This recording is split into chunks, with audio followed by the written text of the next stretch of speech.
Tectonique, la tech qui fait bouger les lignes.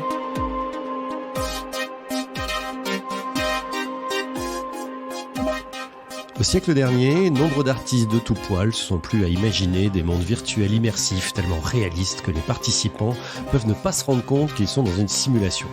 Et au siècle présent, Mark Zuckerberg a publiquement fait le pari du développement à la fois rapide et progressif du Metaverse, une version future d'Internet où des espaces virtuels, persistants et partagés sont rendus possibles par les technologies du Web3 et les outils de visualisation de type réalité augmentée ou virtuelle. Mais pour faire quoi au juste ? Le métaverse a-t-il le potentiel de transformer profondément nos vies quotidiennes à bas bruit ? La définition même de la tech qui fait bouger les lignes en a 30 minutes avec un insider pour en parler.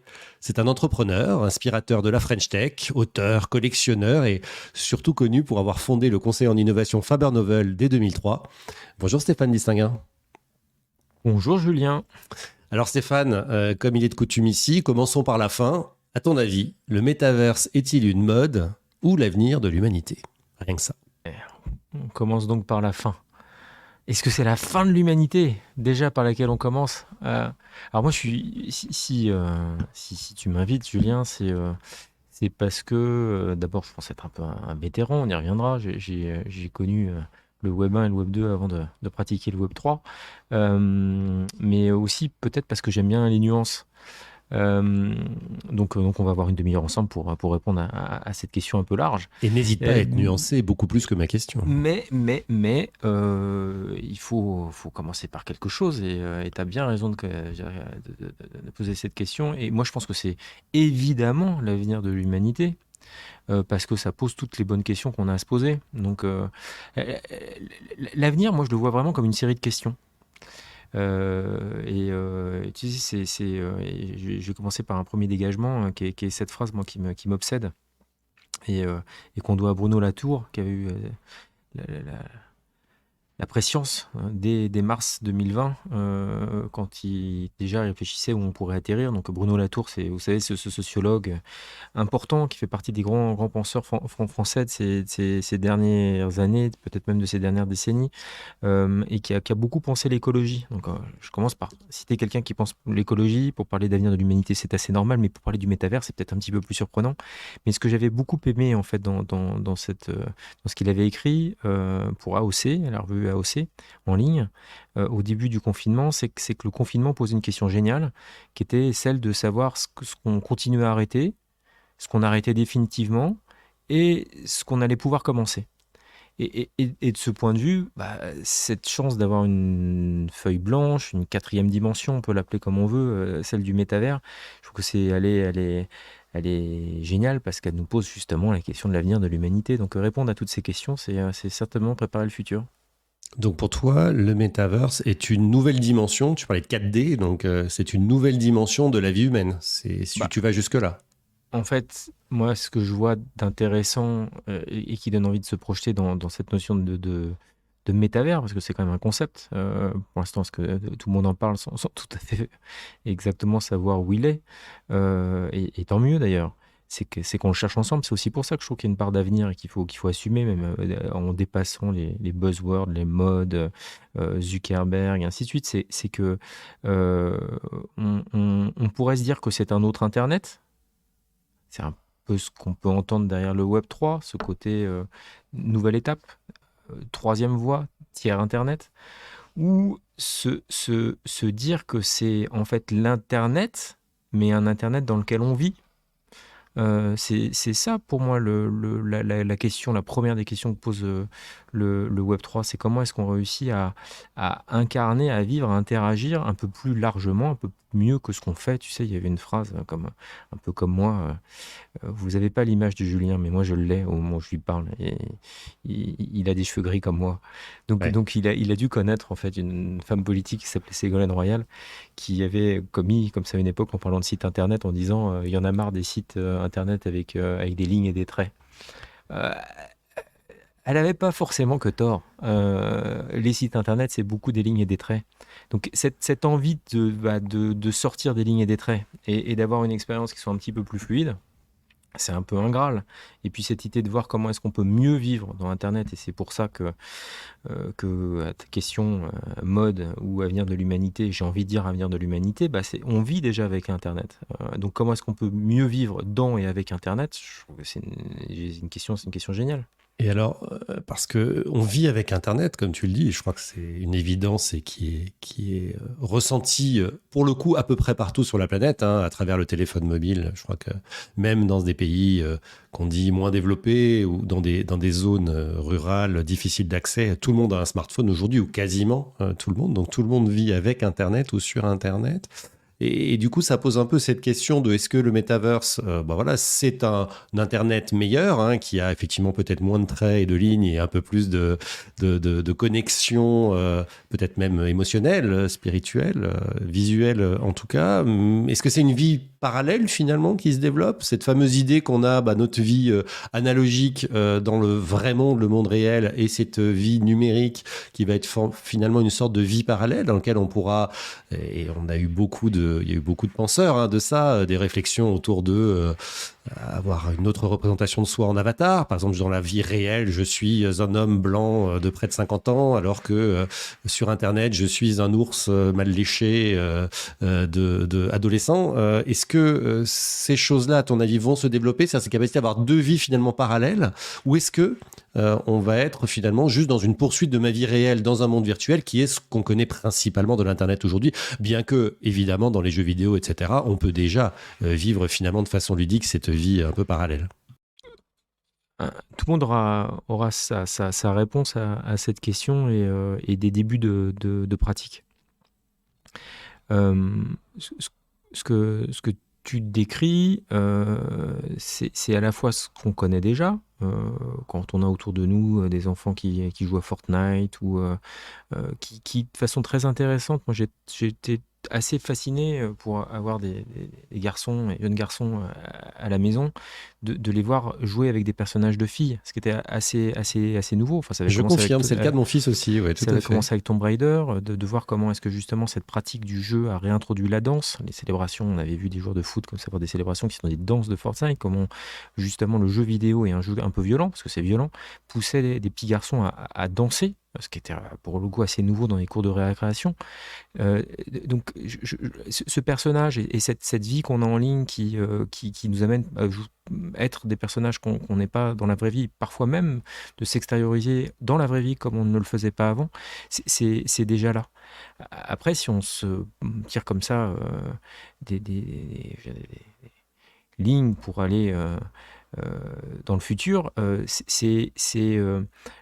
ce scénario, c'est Ready Player One.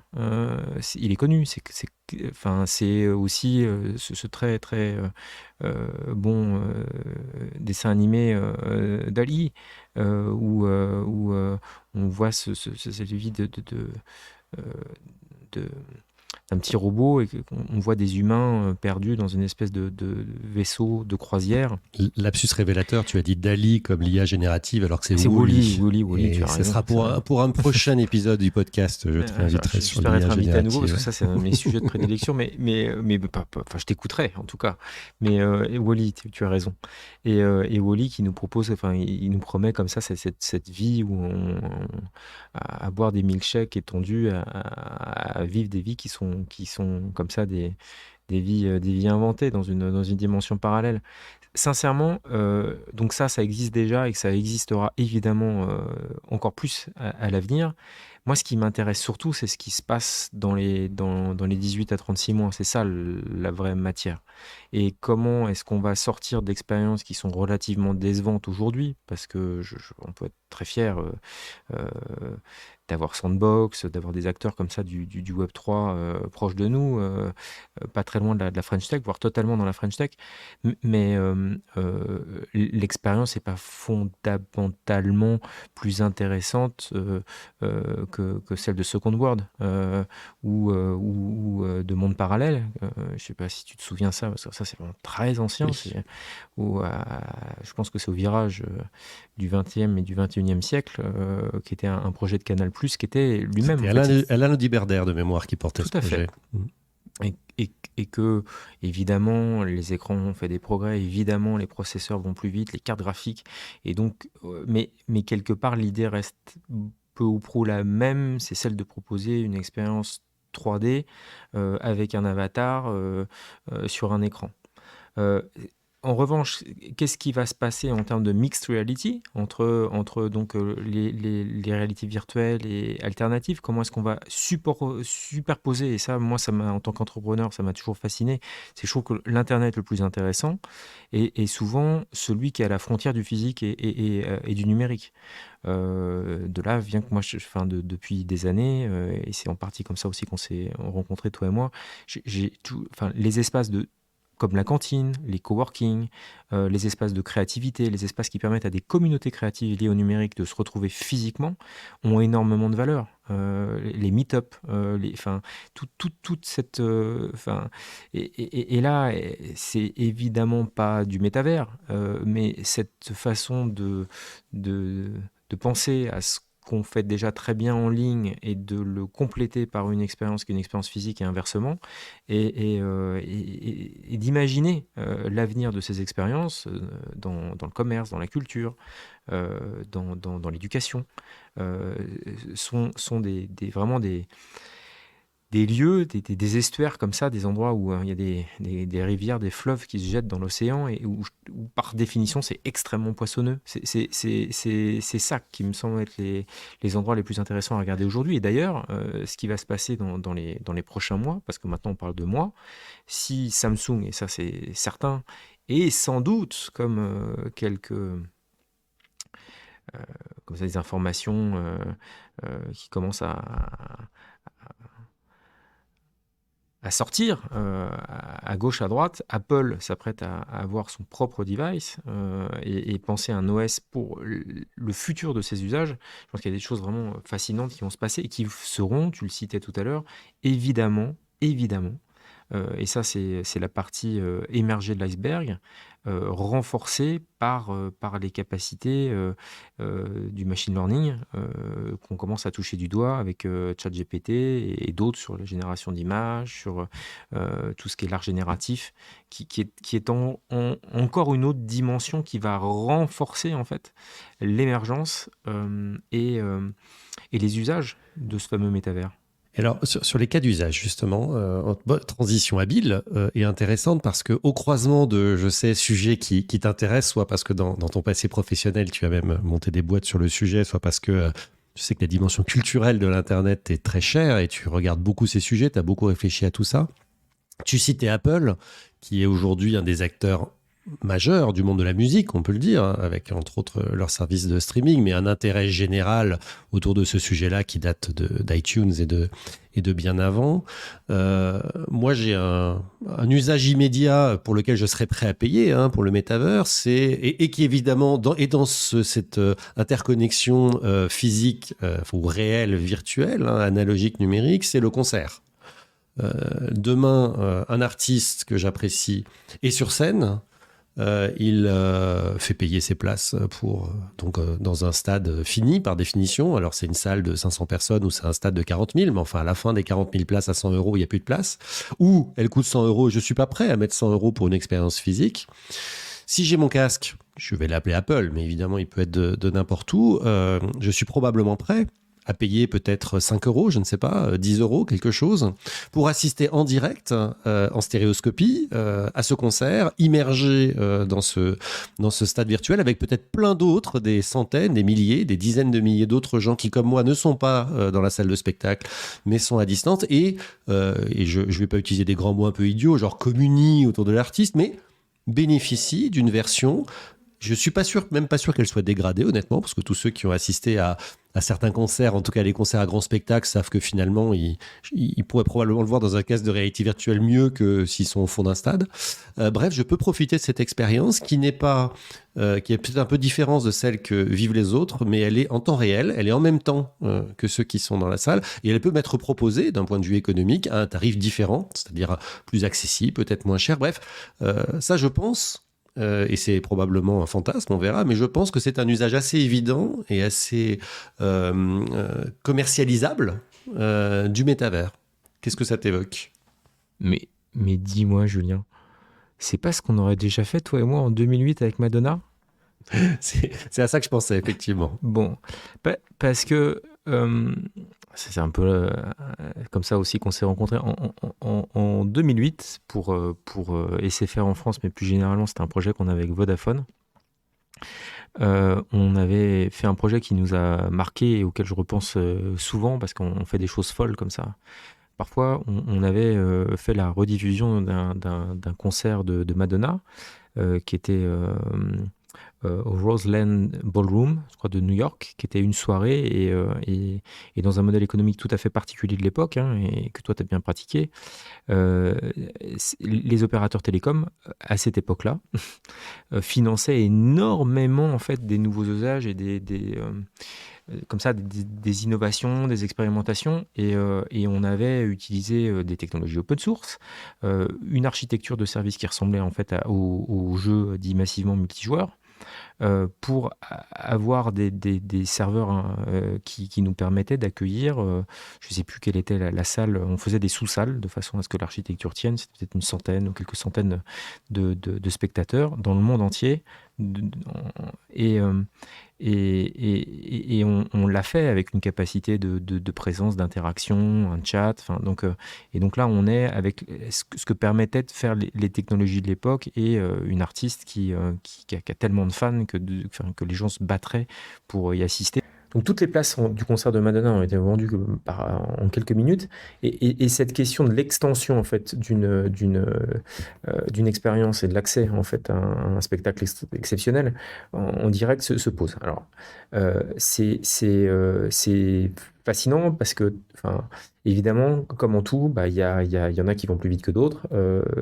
Là encore, tu fais référence à ce qui m'intéresse et ce que je regarde dans le milieu de la culture. Je pense que la Corée du Sud est en train d'inventer énormément justement de ces modèles en ce moment et de ces contenus de nouvelle génération, y compris dans leur modèle narratif. Hein, on peut penser à Squid Games, comme dans leur expérience en ligne.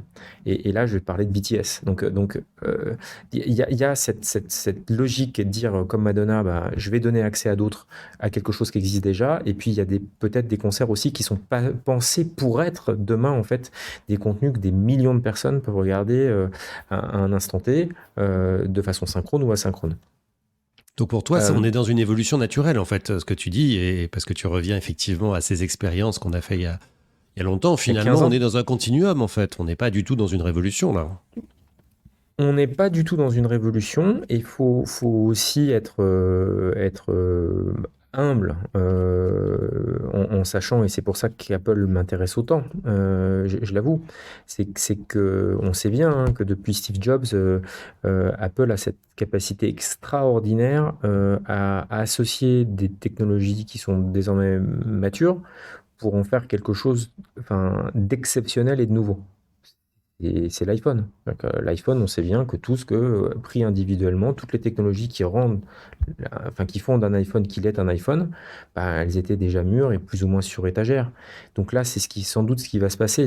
Il faut quand même bien aussi se rappeler, et c'est un point important pour les gens qui veulent bien nous écouter, c'est que les sujets de la réalité virtuelle est aujourd'hui a quitté en fait la hype curve de Gartner. Donc, ce n'est plus considéré comme des technologies particulièrement innovantes. Et quand je faisais référence à ce qu'on faisait il y a 15 ans, évidemment qu'on le ferait mieux aujourd'hui pour plein de raisons. Mais on le faisait déjà. Donc, ce qui va être intéressant, c'est de voir comment est-ce que comment tout en innovation, c'est la glu, c'est la sauce qui va lier l'expérience et les Connecting the dots, comme disent nos amis anglo-saxons. C'est ça qui va être particulièrement intéressant dans quelque chose qui est, pour faire simple, depuis un bon bout de temps, et je pense depuis les débuts en fait du numérique, qu'on appelait encore informatique ou jeux vidéo à l'époque, qui est un mélange. On connaît les ingrédients, c'est de l'immersion, c'est de la persistance dans l'expérience, et de la persistance, c'est aussi de la non-persistance, synchronisation, désynchronisation, et une expérience partagée. C'est ça en fait qui compose en fait la réalité en fait de ce métavers. Et ces ingrédients, ça fait un moment qu'on les cuisine. avec plus ou moins de goût, et qu'on commence à apprendre, et qu'évidemment on attend la recette du plus grand des chefs. Et puis qui, quand même, il faut le dire, maîtrise cette intégration. Cette qualité de Apple, c'est de maîtriser l'intégration d'un hardware très sexy en général, même s'il n'est pas toujours extrêmement innovant d'un point de vue technique. Il y a toujours quelques innovations, mais il n'est pas... Voilà, c'est un beau hardware, un bon software avec une expérience utilisateur de qualité, et puis des services, c'est-à-dire des usages. Et derrière aussi peut-être la possibilité d'imaginer des choses, d'où la musique dont je parlais tout à l'heure d'ailleurs pour Apple. C'est qu'on imagine qu'ils peuvent faire quelque chose là-dedans. Et enfin du contenu. Parce que comme on faisait référence tout à l'heure à Madonna pour Vodafone, et SFR en France à l'époque, on aura le sujet aussi de l'exclusivité et de l'accès au contenu. Donc BTS par exemple, qui est aujourd'hui le premier groupe au monde, peut-être un peu moins Madonna, quoique ça pourrait encore se discuter. Il y a ses fans évidemment encore et toujours, mais c'est là que aussi j'ai beaucoup, enfin j'attends beaucoup d'Apple, comme tout le monde, c'est qu'on attend cette vague parce qu'on a vu la précédente, et qu'aussi j'assume de dire que Apple depuis le 15 juillet 2007 et l'iPhone n'a pas imaginé d'innovation de cet ordre de magnitude. Donc on l'attend, on l'espère. Maintenant, c'est pas pour autant que tout appartiendra à Apple. Et dans une expérience dans laquelle le contenu va être aussi important, je rappelle, et là encore, c'est privilège de l'âge. Si vous vous souvenez que avec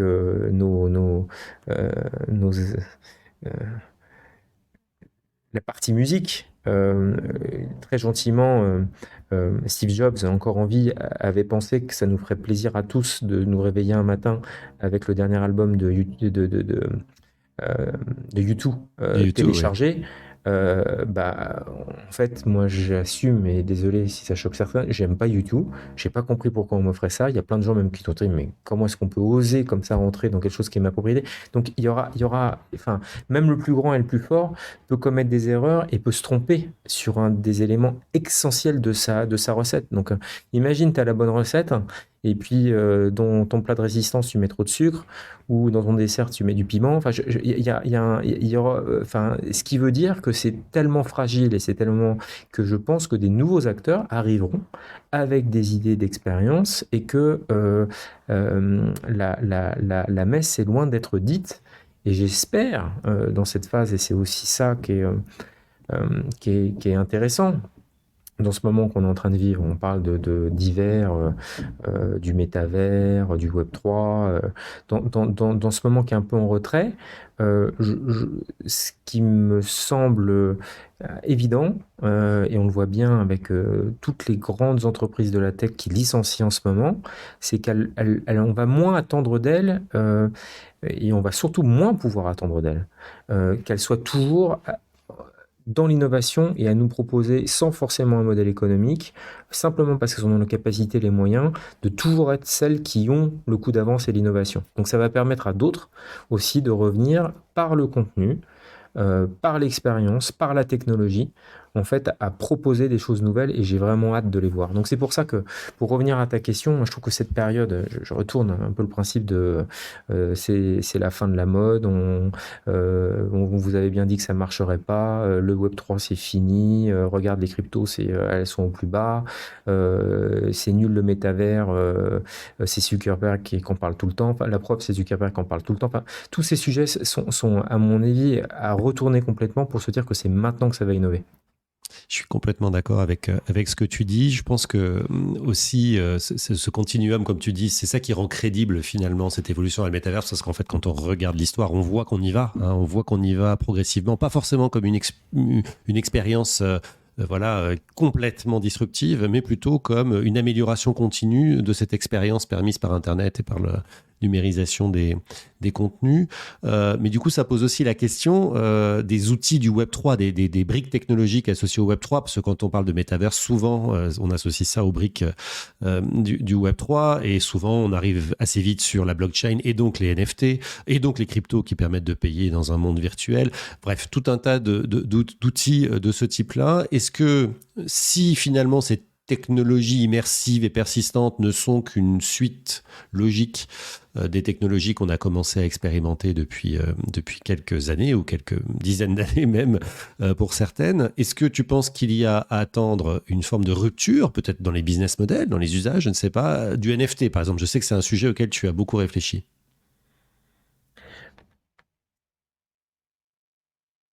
Moi, je pense que la rupture, elle se fera sans doute plus du côté du financement en fait, de la création.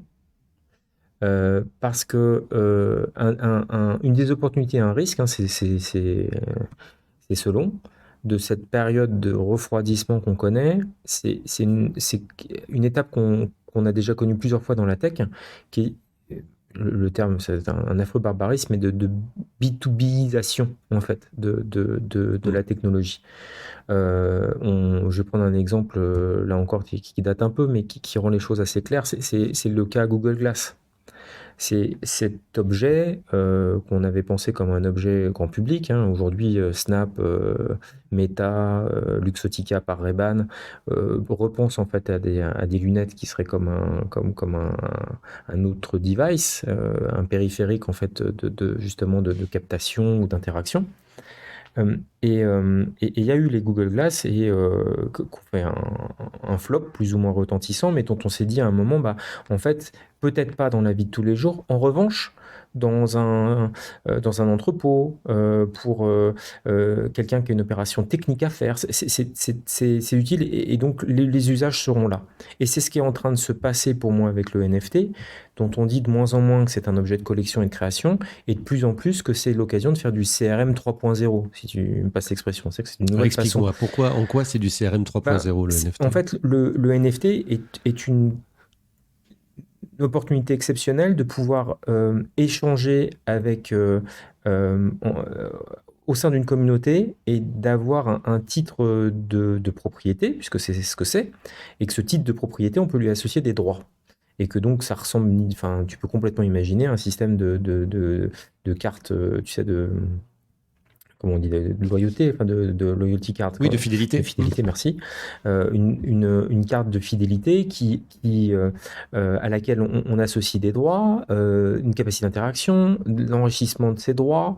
Donc, tout ça est potentiel. C'est ce que fait très bien Bored Apes.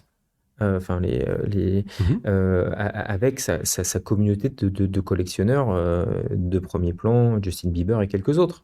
C'est comment est-ce qu'on réussit à se retrouver au sein d'une communauté et d'avoir des droits, pour pas dire dans ce cas-là des privilèges, mais on peut l'imaginer aussi de façon peut-être un petit peu plus pratique et prétentieuse que ce qu'on peut voir sur ces collections-là.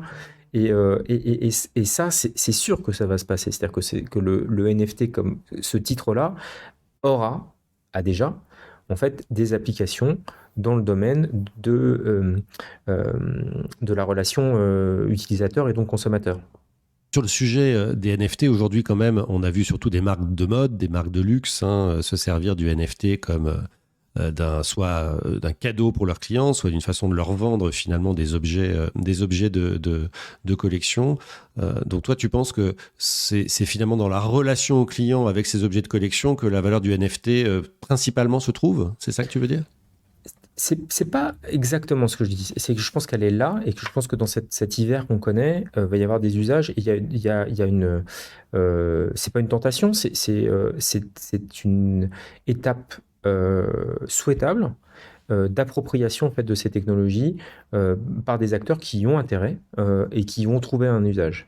Donc, donc il ne faut pas faire partir le bébé avec l'eau du bain. Il y a des usages qui sont déjà là et qui, à mon avis, se développer et qu'on va apprendre à utiliser. Peut-être qu'on parlera plus de NFT, parce que, un peu comme le WAP qu'on a connu là encore toi et moi, Oui. tu disais, sauf que un iPhone, c'est l'air débile de dire ça, mais c'est du WAP, enfin, c'est la même promesse, c'est pas, je veux dire que c'est donc, en revanche, il n'y a plus personne à qui ça viendrait l'idée de simplement citer cette technologie qu'on a bazardée parce qu'en fait, la promesse elle n'a pas été immédiatement tenue.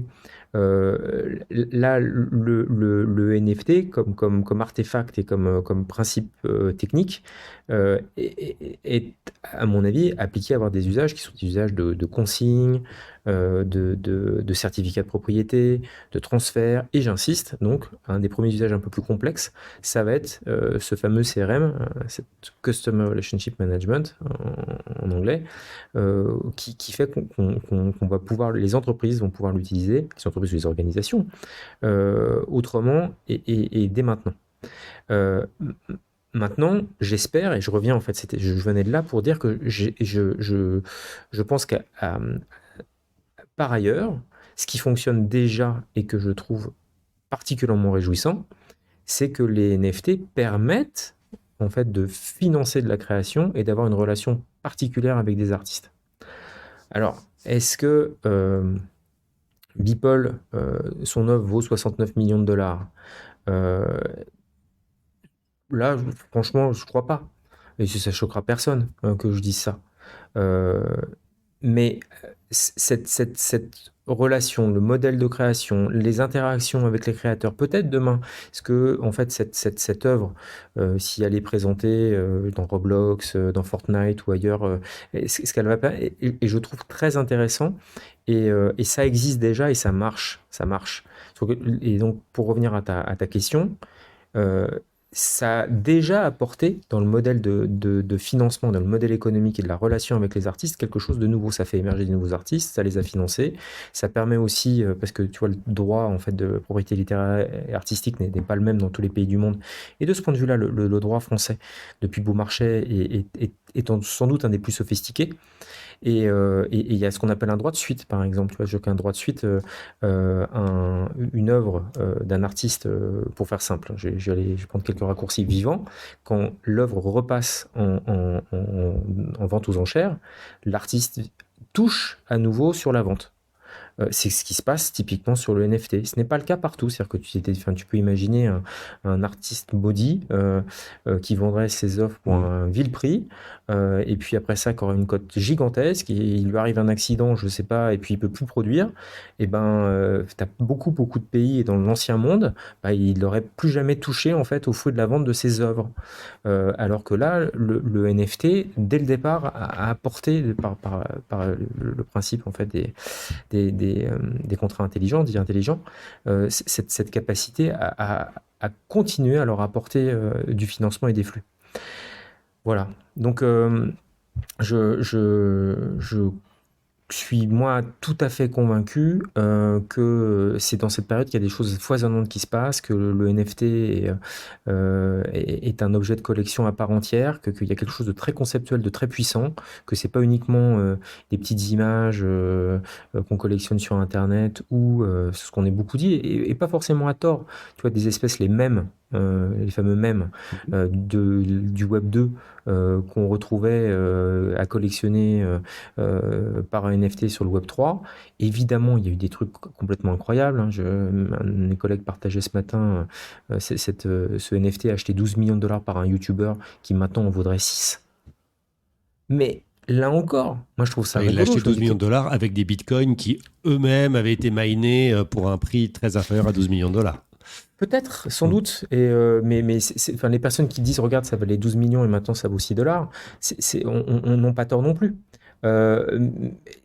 Mais c'est aussi l'histoire de l'art. C'est-à-dire que ce qui est intéressant, c'est quand cette technologie apporte quelque chose qui fait partie de l'histoire de l'art, des histoires d'artistes. Il y a presque autant d'histoires de collectionneurs qui ont acheté des œuvres à 6 qui sont revendues à 12 que de collectionneurs qui ont acheté valeur à 12 millions et qui, après quelques siècles, quelques décennies, se sont retrouvés à plus valoir grand-chose parce qu'en fait, c'était un moment comme ça où tout le monde avait envie de ces choses-là et qu'on se rendait compte assez rapidement qu'elles ne valaient pas grand-chose. Mais ça, c'est la spéculation et c'est propre à la tech, encore plus qu'à l'art. Ou en tout cas, ils le partagent tous les deux. Je pense qu'il y a matière à faire un épisode complet sur le sujet du NFT, donc on va garder le développement la suite du développement pour ça, et je te réinviterai avec plaisir si tu as la gentillesse de dire, parce que c'est un vaste sujet. Pour terminer, parce qu'on arrive au bout de cet échange, l'irruption d'Apple dans le jeu, effectivement, dans les prochains mois, va peut-être faire avancer les choses ou les cristalliser, puisque c'est souvent finalement le rôle d'Apple dans le marché, c'est de cristalliser des choses qui sont en train de germer. Et donc pour conclure, un peu comme on a commencé, Stéphane, une question, est-ce que le métaverse va changer le monde ? Oui.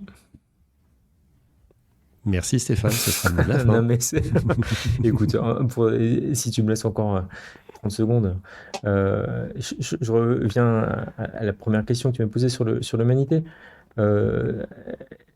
Oui, le métavers va changer le monde et il y a 2-3 idées que j'ai pas eu le temps de beaucoup développer, mais j'en profitais rapidement. C'est que c'est les 4 questions qui se posent sur l'avenir en fait du métavers, c'est l'expérience, c'est l'interopérabilité, c'est la décentralisation et c'est le modèle économique. Moi, je trouve que c'est des bonnes questions à se poser pour demain et que c'est là encore, je ne doute pas qu'un jour tu fasses un prochain podcast sur cette question parce que c'est une des meilleures questions à se poser en ce moment. Tu as aussi la question d'un autre monde, c'est aussi la question du monde dans lequel on vit aujourd'hui. Est-ce qu'on ira vivre dans Mars comme Elon Musk nous le promet parce qu'en fait, on va avoir complètement carbonisé notre bonne vieille Terre.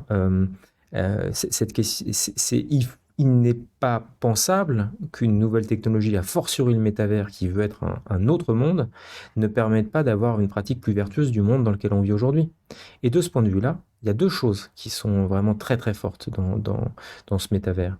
C'est le côté fameux, excusez-moi, ça va encore être de l'anglais, mais c'est digital twin, c'est-à-dire qu'on peut complètement imaginer une reproduction du monde, cette fameuse carte de Borges, c'est une carte à l'échelle du monde, qu'on superposerait sur le monde et qui permettra de tester des politiques publiques, de tester l'environnement. Donc on peut imaginer comme ça d'avoir un monde virtuel, pour le coup vraiment virtuel, qui nous permette de tester et d'expérimenter sans polluer en fait le monde qu'on connaît.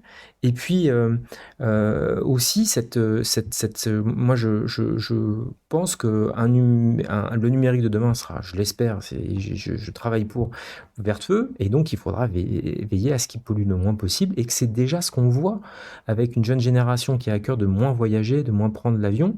C'est ce qui se passe avec les visioconférences. C'est-à-dire que là, pour pas s'en trahir de secret, j'espère, Julien, mais on n'est pas ensemble dans la même pièce, et j'espère que vous nous entendez aussi bien que si on était à côté l'un de l'autre. Et ces technologies nous permettent d'avoir une meilleure pratique du monde, d'émettre moins de CO2, et donc oui, c'est l'avenir du monde. Merci Stéphane. À bientôt, merci Julien.